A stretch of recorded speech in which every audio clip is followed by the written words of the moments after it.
Hello and welcome to Tuesdays with Morrissey. I'm Adam Morrissey. Today I'm thrilled to be joined by Andrew Horn. Andrew is a dynamic speaker, leader, and founder at Tribute, a company on the Inc. 5000. Forbes called Andrew the Dale Carnegie for the digital age. Andrew's also someone I've been personally impacted by through some of his coaching and workshop programs. It's an honor to have you on the show, Andrew. How's it going? I'm doing great, man. It's good to see you. Yeah, likewise. Just to lay the foundation for the conversation, I think it would be really cool to hear a little bit about what you built at Tribute. What I think so cool about is just you looked at a problem that a lot of people weren't looking at.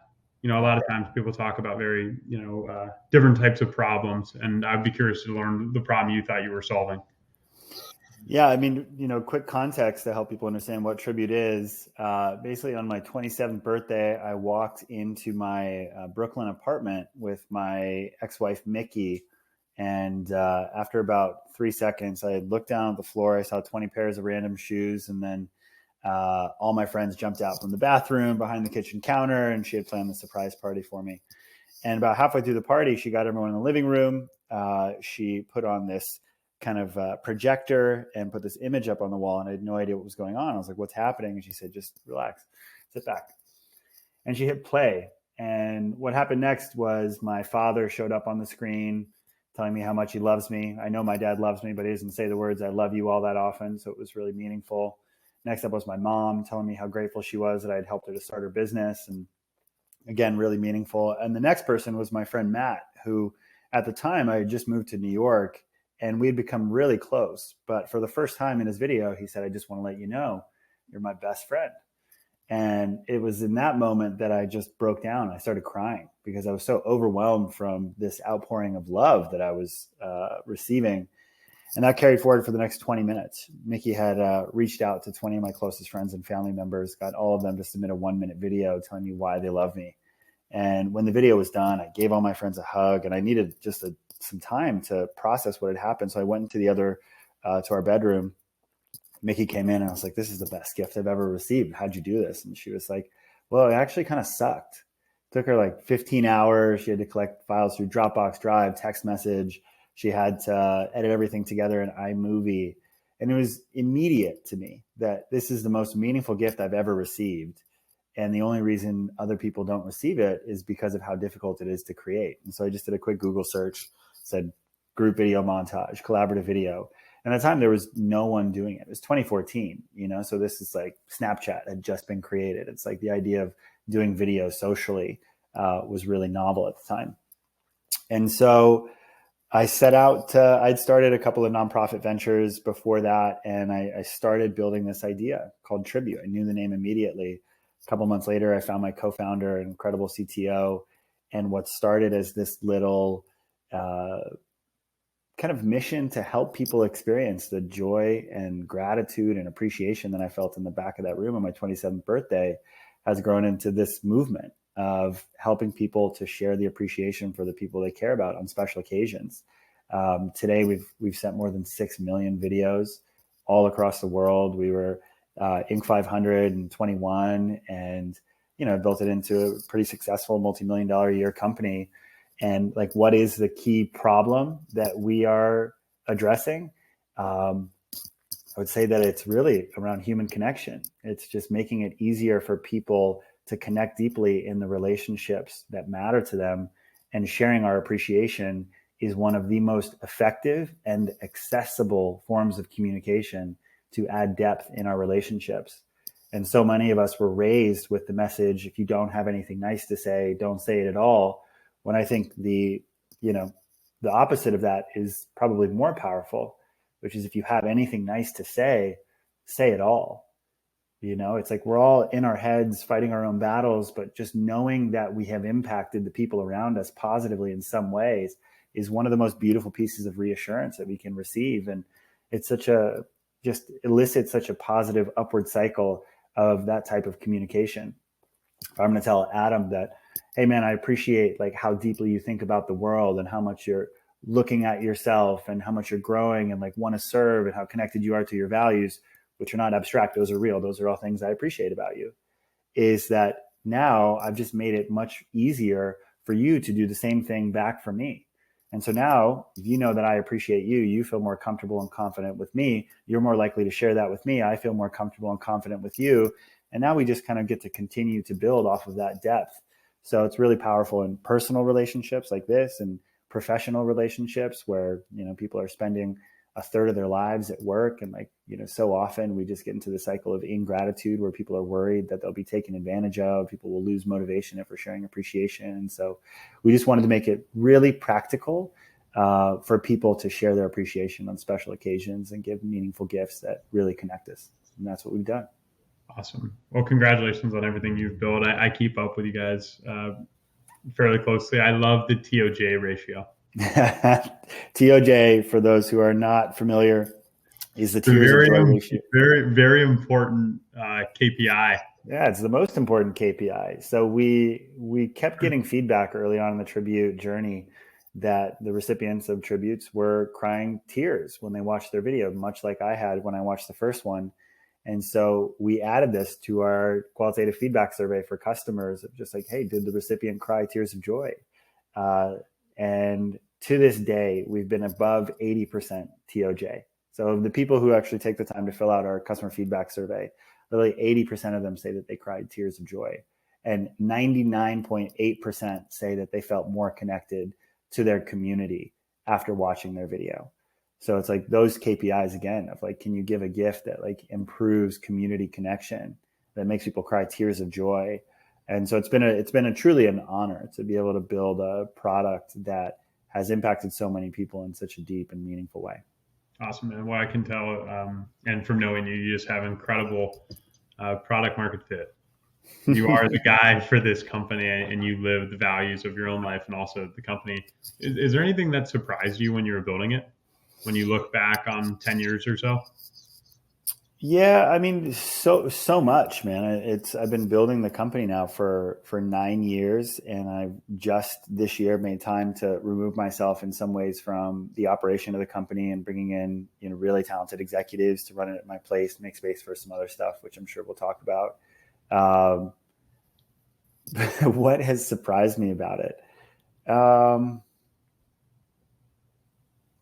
What has surprised me about it? Isn't there like some crazy story about how you guys like had to completely shift? Yeah. I mean, I'm just thinking, like, honestly, like when you ask me that question, what comes up to mind for me is just how difficult it is to build a tech company. Like that's what was surprising to me. Like I have built companies in the past, but to build a technology company that's serving like millions of people a year, like I'm still in awe, of the sheer amount of things that are going on at any given time and working synchronistically to provide an experience for our users. So I'd say like it's just what was so surprising was how challenging it was. And also, like you just alluded to, one of the kind of more challenging chapters of my professional career, which was we had raised several $1,000,000. 2018, the company was always making money, but just at a time where my co-founder and I both had young children living in New York City and just weren't able to sustain ourselves to the degree that we would need to, working full-time in the company. And so we had this moment of introspection, just asking ourselves like, hey, like we can no longer work on this full-time. Do we want to keep going in the background? Is there still a chance that this can work? And I think both of us felt like our time with the company and on this project were not complete. Like there was still something that we fundamentally really wanted to try, which was related to one-to-one video messages and kind of making it more accessible for people to do this more frequently. And so what happened is, I got into executive coaching full-time. My co-founder went and worked at Google for a couple of years. And then everything really changed one day on March, I think it was about like March 10th, 2020. And if you remember what was happening around March 10th, 2020, the world was starting to lock down. And so COVID lockdowns were going into effect. And we noticed something on our traffic reports, which was like, oh, like traffic doubled one day. We're like, okay, cool. We had a big event. And it happens again the next day, and then the next day. And then we realize what's happening, which is that there's no birthday parties, there's no graduations, there's no weddings, there's no retirement parties. And so in this place where no one could celebrate the people that they cared about in person, they were looking for a meaningful way to do that. and Tribute was able to swoop in quite perfectly at that time. We were the industry leader, the first people to do it. And so we ended up 30xing our traffic, revenue. Tribute's launched in 1 year. We went from 5 people working on the company to 50 within 3 months. By the end of the year, we had gotten up to 90, including our customer support team. So it was the wildest year of my life. And so what surprised me about the company was just like how difficult it is. And like what it reminded me of was just the power of purpose in business, of truly understanding that there was no way that Rory and myself would have gotten to that point where we could take advantage of this seismic shift in the public's openness to using video for communication and gifting if we didn't believe in the power of what we were doing, if we weren't committed to this mission fundamentally. And so I think that for so many of the entrepreneurs that I work with now, it's just reminding that like building something meaningful in the world, like it is like really challenging and dynamic. And I think that like one of the most sustainable sources of motivation to endure the challenges that you will face, to overcome them, to be greater than you have ever been before, like really is that deep down understanding and connection to purpose. And I've been really fortunate to have that for the past 9 years. And now I get to work with a lot of really inspiring, impact-minded entrepreneurs to refine their connection to that again. And I just see it time and time again, how transformative that is for helping people to up level and just really be the best leader they can be. Awesome, man. Well, yeah, you've definitely lived a pretty diversified life across, building companies, obviously speaking, and now coaching. We'll get into all those. On speaking and communication, what was it? What was the backstory behind that title, the Dale Carnegie for the Digital Age from Forbes? So I think that what had happened is I had someone who attended a retreat I did in New York, and she called me the Dale Carnegie for the Digital Age. And as soon as she said it, I was like, well, that sounds kind of nice. And the way that I had presented it is that Dale Carnegie is like very much kind of like an icon and role model of mine, because I think what he did culturally is provided a framework for people to think more relationally about business success. And so he really did, like he was in the zeitgeist. And so as it comes to leadership and management, he created a framework that was so tactile and practical that people could look to be more strategic and intentional about how they're cultivating meaningful relationships. And also when I look at a lot of Carnegie's work, I think that it's very technical and technique driven of do this, say this. And my journey towards effective communication was very much through that lens of the techniques, the tools, the tactics. And I had mastered a lot of those skills. And at a young age, I was, on TEDx stages. I was doing keynote talks for thousands of people. I was running a strategic communications firm. But my experience of being in those types of environments was one of real dissonance between the external and the internal. And I think that a lot of leaders experience this, where they are achieving in the world, they're performing, they're receiving approval, but on the inside, they feel so much dissonance. It doesn't match the success, the achievement that they're having on the outside. They're filled with self-doubt. They're full with self-deprecating internal dialogue and just really challenging emotions that they don't know what to deal with. And that was certainly my experience. And so I had an experience in 2017 getting introduced to this process called Gestalt awareness practice.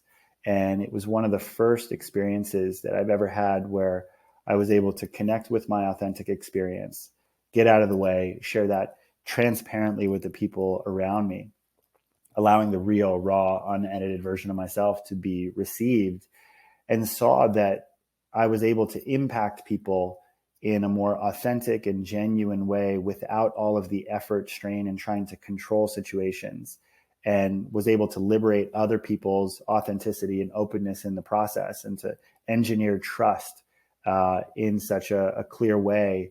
And so what I really wanted to build off of when it relates to Carnegie's work was that like the techniques and the tools and the practicality of it is so meaningful. But also what I wanted to provide was a framework that is fundamentally more of a pathway for connecting with our authentic experience, validating our thoughts and feelings, and creating frameworks that allow us to communicate those most authentically and effectively so that we can build meaningful relationships and connection where it matters most. And so she said that, Dale Carnegie for the digital age was just like this evolution off of this work, which was so important and meaningful, like into a time where I think that so many people are really craving this deeper layer of authenticity. It's like we exist in kind of an influencer culture with so much performance, and we're so exposed to that day in and day out. And I think that what tends to resonate most deeply as people is when they really do connect with that felt sense of authenticity, transparency, and realness. And so much of my work is about helping people to work their way back to that and to allow that to come out into the world powerfully and constructively. Yeah, one of the things I've heard you say in the past that has really resonated with me: when people are speaking from the heart, you cannot look away. Yeah. Yeah, this is a mentor of mine, a guy named, I don't know if I call him a mentor, just someone that I've trained with. His name's Owen Marcus. And he said one time in a retreat, he said, if you notice when someone is sharing like from the heart or from their real present moment emotional experience, that you don't look away. And we know that experience of being in a conversation with someone at a bar, at a conference, you name it, and you're having a talk with them, and then you feel your mind, or you feel your eyes just start to wander around the room. And fundamentally, if you're doing that, it's because like you're not present, you're not fully engaged in the conversation. It's natural to have that. But what you will notice is that if someone is really sharing from an emotional, heart-centered place, like you don't do that, because we're biologically hardwired to pay attention to emotion when it is present, because something is being triggered in us, that there is something meaningful and important here that we need to pay attention to. And so again, I think that so much of relational leadership really does come down to clear communication of people understanding what it is that we're saying, but also information is not enough for people to pick us or to choose us as leaders. It's they need to connect with us. It's like Dale Carnegie has a great quote. He says, it's like people need information to understand. They need emotion to decide. And I believe that's so true. And that to get people to that decision point of choosing us, the emotionality and how we're able to bring that forward in communication is such an advantage and powerful force. Yeah, what I think so cool about your story is how, you focused on the skills and then you were able to integrate the emotions and the authenticity, and that combination is really powerful. I was just going to say that I'm incredibly grateful for the tools and the techniques that I learned, and a lot of this comes because my mom is a 10-time published author and a Hall of Fame speaker, and she works in the realm of effective communication, interpersonal dynamics. And so I had grown up with such an awareness of the tools and techniques of effective communication outside of just Dale Carnegie's work. But that again, it's, our strength to, the nth degree becomes a weakness, because we tend to become controlled by it and kind of relying on it too much. And I think that was so much of what I was experiencing, is that I had such a clear pathway to package myself in a way that would consistently achieve results. And so that became who I was not the authentic expression of Andrew, and understanding how to connect with that and to communicate it. But it was, like, I'm pretty sure that if I ask these types of questions, and if I talk about these types of things, and if I frame my stories in this way and package my takeaways in this way, that people are going to like me, they're going to choose me, they're going to pick me, they're going to invite me into their groups. But when we're operating from that place of trying to control external environments so much, we'll just get burnt out. And that's exactly where I was. Awesome. Is that what you've seen for a lot of your coaching clients, that feeling of burnout? Yeah, I think burnout is like, ubiquitous around so many of the founders working at such a high level. And I think that, again, like building a company can be a really challenging thing. And I think that what's also challenging is that, again, it's helping people to navigate this dissonance between the external and the internal, right? Which is that we feel so much pressure as a leader to project the aura of success and inevitability and confidence. And if you've talked to anyone who's ever built a company, like, that is not the total experience of entrepreneurship, of being a founder, of being an entrepreneur. It's that there are peaks, there are valleys, but when people are looking to us, it can become challenging to share the totality of our experience in a way that continues to engineer faith and belief in the company. And this is why like, so much of my work is around like, how do we start to connect with the peaks and the valleys, the emotions behind them, and learn to discern what is meaningful to share so that we can shrink that gap between the external and the internal. So basically, who it is that people think we are and who we know ourselves to be become more and more the same version. And that when we get to operate in that place where we validate that authentic version of ourselves as welcome into these spaces, and oftentimes the most effective and inspiring version of ourselves, what oftentimes follows is renewed energy, influence, and impact like on the people who are around us. So it's definitely something that shows up, and really ripe territory for introspection with most leaders. You said a couple times the words relational leadership. What does that concept mean to you? Yeah, so relational leadership to me is a pathway to success and fulfillment fundamentally. And I think that what matters to me is that like relational leadership is a pathway to success and fulfillment that is focused on bringing harmony into your relationships. And it's this idea that success and fulfillment like are like two very distinct things. And I think that especially for a lot of young entrepreneurs and founders, it's like we over rotate on success, and we tell ourselves that it's when we achieve to a certain degree, whether that is financial, social, influence, power, that we will feel the way that we would like to feel. Whereas fulfillment, the felt sense of accomplishment and contentment and truly liking ourselves, like you can achieve success without fulfillment. But at the end of the day, like I don't know what the point is of that, and if people really want that. And a lot of times people will delay the pursuit of fulfillment until after they feel like they've had success. And a lot of times I think that it can be very challenging to do that after neglecting it for so long, and a lot of the relationships along with it. And so what I think of as relational leadership, it's a framework for leadership excellence that is grounded in creating harmony in our relationships. And it seeks to provide leaders with a pathway, I would say like an operating system for managing their relationships effectively. And I try to bucket it into 4 distinct parts to say like, hey, I think that there are 4 really important verticals to be intentional about how we're communicating and showing up with people as a leader. And so I think of those as the 4 C's. And so the 4 C's are confidence, we have conflict resolution, we have collaboration and culture, and then we have clear communication. And so if I were to synthesize those like more deeply, for me, confidence is the act of liking ourselves and telling the truth. And ultimately, it's like confidence is really a state where we're in integrity. We're living our values, we're honoring our agreements. And so what happens is that when we are lacking confidence, when we're out of integrity, oftentimes like we have a hard time asking for a level of integrity from others that we're not occupying ourselves.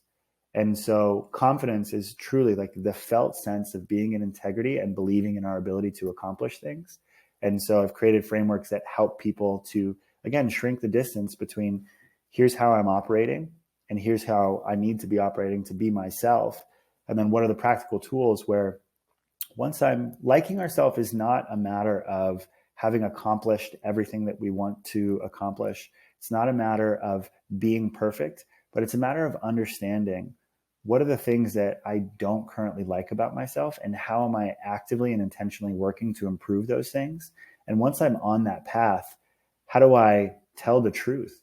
And we know this through the social flow framework, which I'm sure we'll get into, but it's just a practical framework of in any situation, whether that's a podcast or an investor pitch or going on a first date, that you know and are committed to telling the truth with the people in your life. And so That's confidence. And then it moves from there into conflict resolution, which is just that if you are building a company, or man, if you're just a human being, it's conflict is inevitable, but how we respond to it is not. And, conflict resolution and developing a clear framework to embrace conflict as a conduit for deeper understanding and meaningful action in our lives. It's like ultimately, if like we are in conflict, like those are some of the most important opportunities to create deeper connection and alignment in relationship. And so putting in clear frameworks. So when conflict is present, we know how to navigate that consciously rather than reactively. And then collaboration and culture is truly just creating a context where people are speaking objectively, where innovation and solutions oriented thinking are thriving. So that, again, this is consequential with conflict resolution, but how do we create environments where, whether it's in a romantic relationship or whether it's my product team, it's we know how to come into meetings and conversations very clear on what it is that we're here to address, what it is that we want to achieve, and creating space where, again, new ideas can formulate to really move things forward, where we can solve problems. And then the last one is clear communication. Again, I think that so much of being a leader fundamentally is vision and inspiring people. It's understanding where are we going. And it's not necessarily telling people like, sure, strategy is important, but it's also just inspiring people to believe, to get on board with the vision that you're putting forward. And so our ability to communicate powerfully and concisely when it matters most is so vital. And there are some very clear tools to think intentionally about it, whether I'm introducing an idea, whether I am identifying resistance of the people I'm speaking with before I talk, whether I am packaging a story in the most effective way to connect people to the emotionality of it, whether I'm asking people questions to understand what they need most effectively so I can speak directly to it. It's just committing to the practice of clear and compelling communication. And so I think that fundamentally, when you look across those four verticals, it just provides an operating system where we know how to operate when these types of situations present themselves. And like what I say to people is that if you were to create a business and a life where all of your relationships were existing in a place of harmony, where you were fully expressed, like who you would need to be and what your company would become in that place is one that is damn near fully actualized. But also what I can say is that if you're going to achieve success with that in place, very likely that fulfillment is going to couple it. Yeah. What I love about that concept and the operating system you're putting together is it's really, what brings me the most satisfaction in the process is the ability to bring more of your full self to everything you do. Mm-hmm. It's not compartmentalizing, and it's not another exercise in social perfectionism.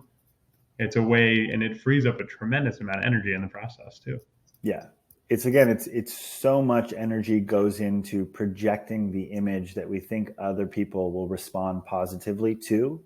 And so it's like the mental gymnastics that are required. It is fundamentally, it's a performance. And I don't have anything against performance when you're doing it consciously. I love to perform. I love to get up on a stage when I know I'm entertaining people. But also it's when we are going into every room, which for so many people is their default mode. It's they're going in with an idea of the performance that needs to be expressed to impact other people positively. But the amount of energy and also the receptivity that we engineer in other people because they feel that. It's when we use the words for someone like, wow, they have such presence. Like what that is someone who's present. They're not in their head. They're not trying to control a situation. They're just here. And when someone has presence, it's like they're just existing in their authentic energy. And there's something that is captivating and also relieving. Because it's when we're around someone where you get the sense where, oh, like this person is truly just being themselves. The reflexive meaning we associate with that is maybe I can be myself too. Yeah, and those are the people that people want to be around. Yeah. How does social flow, you alluded to it, fit into this operating system? Yeah, so I'd say that social flow fundamentally is a 4-question framework to transform social anxiousness, very important distinction between social anxiousness and social anxiety, which we can talk about, to transform social anxiousness into confidence and connection in every conversation. And so the four questions of social flow are, you can think of the acronym I CAN. So I really wanted to create a system where, as someone who had dealt with a lot of social anxiety, a lot of social anxiousness, limiting internal dialogues and high stakes rooms and conferences and pitches, I just wanted to create a solution for myself of like, hey, when this is present, how do I want to respond to it? And the ICANN framework stands for intentionality, curiosity, authenticity, now. So intentionality is, how do I want to be? We basically put our attention onto our intention so that we're more likely to create the experience we want. So it's like, what was your intention for our podcast today? How do you want to feel? We just did this. Yeah. Oh, me? I wanted to feel connected. I wanted to have fun. I can't remember my third one is, but I think I'm feeling it. And I wanted to feel loose, present, and focused. And so it's just this idea that if you were to, before any important social engagement, again, that could be a first date, could be a big presentation to a bunch of people. If you simply take the time to articulate your desired state of being, you are going to be much more capable of creating that desired state of being. And so that's a simple process, and there's more there, but that's the introduction to it. The next is curiosity. Curiosity is, what do I want to know? And so often what happens in social environments is that we get filled with self-consciousness. And self-consciousness is fundamentally a hyper awareness of self. We're thinking about how we're being perceived, what could go wrong, and that leads to resistance and inability to act confidently in those situations. And so one of the easiest ways to transcend self-consciousness is to replace it with other consciousness. And so in any given moment, if you just take the time to articulate what I want to know about this person, and which, Adam did for this conversation, because I saw your questions, right? It's like you came in with 10 questions that you wanted to know about me. And so it's a great example where this is a podcast, so we might assume that it's more natural for him to do that. But what I would say is, like, why isn't it natural for you to do that when you're going on a first date? Why isn't it natural for you to do that when you're going to spend an hour with your CEO who has limited time? It's that taking the time to articulate our curiosity intentionally like that is one of the most powerful things that we can do to drive greater depth in our conversations, to drive greater understanding. And so that's curiosity, is just connecting with our curiosity. And the next is authenticity, which is what am I feeling and excited to contribute. And so this one can be a deeper learning process for a lot of people, but I would posit that one of the realest things that we have to offer in any situation is our felt experience, is opening up this pathway of feeling our feelings fully and sharing them. But there's a mastery and an art to doing that in a way where other people are able to receive it. What I say is that when we're able to really build up emotional intelligence to feel our feelings and to share them, we become empathizable, which is a word that I made up with, but fundamentally we get it, right? Which is that if someone is sharing from their emotions in a conscious and intentional way, we can connect with them. We feel empathy, we feel compassion. We're more likely to listen, to respond well, and to trust them. And so outside of that, you look at, like, what am I excited to share, is just being conscious about the thoughts that are present and, like, what it is that's really generative for us to share. So just acknowledging our authenticity. And one of the major frames that I offer for authenticity is that, and this is true for the entirety of social flow, it's that when we are making a decision to share transparently and honestly with the people that we are with, that is the most effective pathway for them to feel safe sharing their truth with us as well. That our authenticity is an act of service. It's that this is true with our friends, with our family members, with our coworkers, that when done intentionally, that when we share authentically, we create space for other people to do the same thing. And all of us have felt how challenging that can be at times. The resistance that comes up, thinking that we're going to make things worse than they actually are, thinking that people will resist us or judge us. But so often what happens when it is done intentionally and with skill is the exact opposite, is that people appreciate us. They respect us because they know we're saying the hard thing. They know what it feels like to hold on to that thing themselves. And so it engineers trust, and it's interpreted as an act of service. And the last is just now, for presence, which is just being committed to coming out of our stories of, I talked about the difference between social anxiousness and social anxiety. And it's a really important distinction. Social anxiety is a medical disorder. About 5% of people in America are afflicted with it. And it is a disabilitating sensation of overwhelm that comes with social interaction. So it's an inability to engage in those types of rooms due to an overwhelming flood of emotions and anxiety. So about 5% of people in America have that. And I'd say social flow can be helpful for them as well. But social anxiousness is just the fear of judgment in a social setting. And social anxiousness is a part of being a human. It is a healthy biological response because naturally, again, as social mammals, we have built up processes to ensure that we belong in our social circles. It's that for thousands and thousands of years, it's like we needed to connect to make sure that we would be taken care of, to make sure that we would be included in the hunt, in migration, whatever it was. And so the importance of being liked, of being welcomed in, of not being ostracized, make complete sense. So again, we think of social anxiousness as just the fear of judgment. It's a natural, healthy response, but oftentimes if we don't build up a system to respond to it consciously, it ends up impacting us in all sorts of negative ways. And so to help people to understand social anxiousness, you can think of it as the rope. So social anxiousness usually pops up in our bodies. We feel it as tension. In our minds, we feel it as anxiety or in a resistance to action. So that's what social anxiousness oftentimes feels like. And then it oftentimes is the product of a thought. And those thoughts are either around rejection, outcomes, or perception. So think about that. It's anytime that we're feeling tension in the body, anxiety in the mind, resistance to act, to say something, it's because we are worried that we'll be rejected. This person won't like me. They won't welcome me in.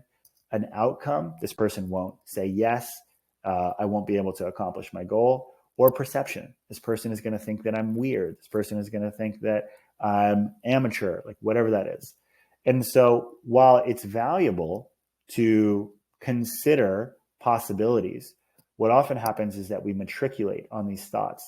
And then what happens is it creates this cognitive emotional loop where now we're stuck in this thought, this prediction of the future, which then leads to anxiety, which then perpetuates this thought, which is made up. And so when we talk about now is realizing that these thoughts about the rope, trying to control the future, are counterproductive. And simply by committing to coming back into my present moment, which is just, again, it's like if we just literally together, like take one breath.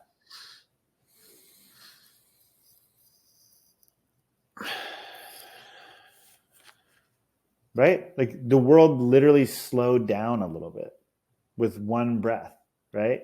And now from this place, I have more capacity to respond consciously to the stimulus in my body, the stimulus in my environment. And I'm more capable now that I have the I can framework of coming back into, well, how do I want to be here? What do I want to know? What am I feeling and excited to share?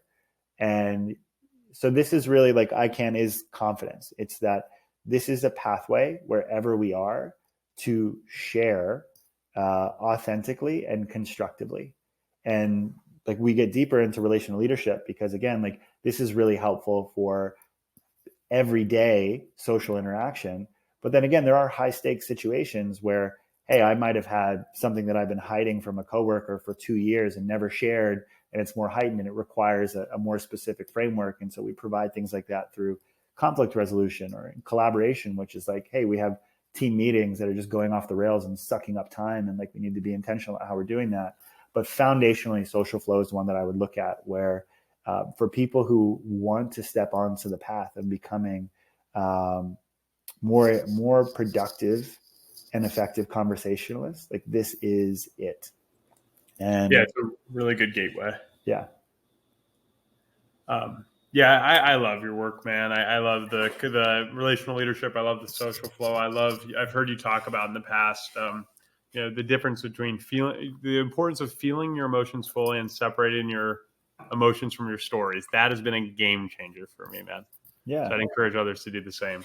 Well, I'll just do the quick story there, which is like, how do you do that? Remember those words of a kind of cognitive emotional loop. It's that oftentimes what happens is we will feel a feeling, and we don't take the time to actually just say like, oh, like this is sadness. We just feel bad. And then what happens is our mind crops up a story, and a story is about what this means or what's going to happen in the future. And oftentimes our minds are really good at thinking about the worst case scenario because it wants to prepare us for that. And so now our mind, again, rather unconsciously, is projecting this story of like, I'm never going to make enough money. And then that just reinforces the negative feeling. And then the feeling gets stronger. And then the story becomes even more real to you.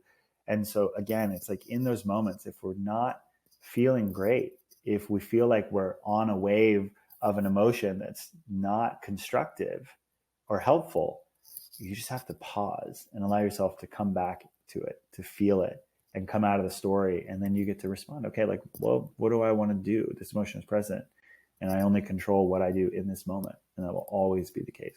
Andrew, you've been really gracious with your time. Before I let you go, any book recommendations, either currently reading or in the past, for listeners?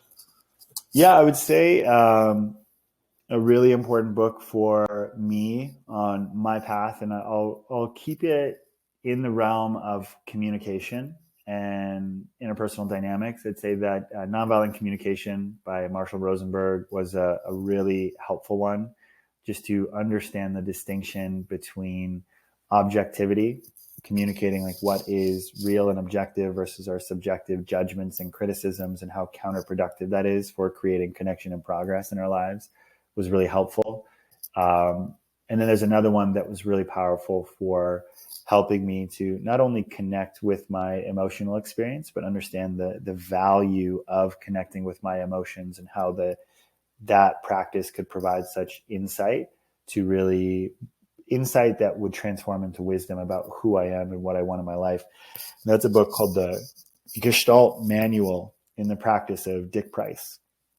Dick Price was one of the founders of the Esalen Institute in San Francisco.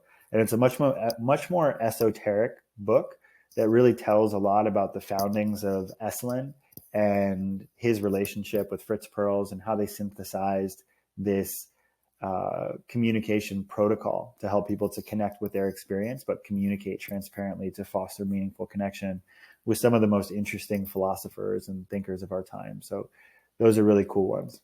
That episode was with Andrew Horn. Andrew is a speaker, executive coach, and founder of a startup called Tribute.